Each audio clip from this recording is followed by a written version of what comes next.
This is Galileo 2333, leader of the Intimate Relationship Protection Front. West Virginia and Ohio seem to be two places where it's particularly common for athletic victories to be celebrated by burning couches in streets. And the couch has become a symbology of the mental health and therapy and trauma treatment industry, the behavioral health. Probably going to be, if somebody's surviving if the authorities have cracked down on an interaction and intervened, and they want to take someone and convince them that they're now a survivor of abuse, something is probably going to have them in an office that has them on a couch. And in West Virginia, it's a really common tradition in Morgantown, West Virginia, for the students to burn couches after a big sports victory. And I just recently heard that in Ohio, it's also quite common, lighting couches on fire in the street for celebration of big sports victories. And amidst that, there's now this situation in the family that that had like 16 kids in Ohio. And I think they were severely malnourished, and there was a whole bunch of incest, and severely malnourished and impoverished and very unsanitary conditions.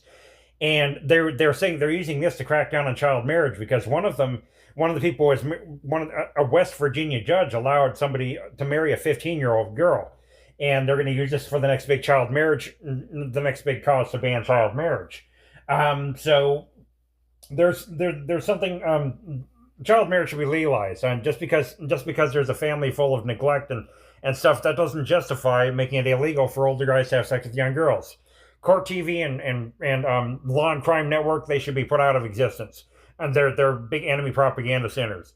And they need to be put out of operation so that we can get guys to have relationships with girls and women, and the government should be removed so that guys can have child brides with no upper age limit, and the older guys should be able to have a relationship with a young girl and not be subject to state interference. And we're not going to let them use this situation as a cause, or anything else as a cause to reinforce the case to ban child marriage. Well, anyway, there's this couch fire connection. I've talked about this in the past because the couch is a symbol. For instance, like the casting couch, became the big part of the Me Too movement was around casting couches, and they're using this to justify crackdowns on stuff like off-grid living situations. For instance, there was a family in Ohio, that had all the incest group of 16 kids. They were kind of an off-grid family. They moved around quite a bit, so they're using this to crack down. They don't want people to be able to live off-grid anymore. They want government surveillance in everybody's houses. And they want everybody connected to the grid so they can monitor behavior, and they're using this as a cause. They're using this as a justification. This group of people was probably some kind of a government experiment. They're probably some kind of deliberately set up. It might have been a deliberately set up government experiment to have this effect on society, to cause a public outrage that could then be used as a justification as an excuse for more crackdowns on people's activities. Yeah, so anyway, child marriage should be legalized in West Virginia and every place else. They're really focusing on the judge that approved the marriage license of a guy to marry a 15-year-old girl. And they're using this as the next big cause celebrate, or however you pronounce that, to ban child marriage. They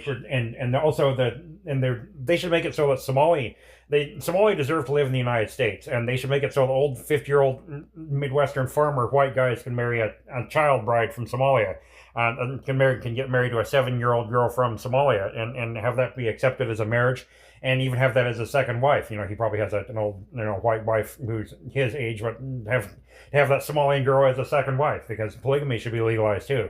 And they should make it so that the old white guys deserve to be able to have a relationship with young black and brown girls, and guys of every skin color deserve to be able to have a relationship with young girls.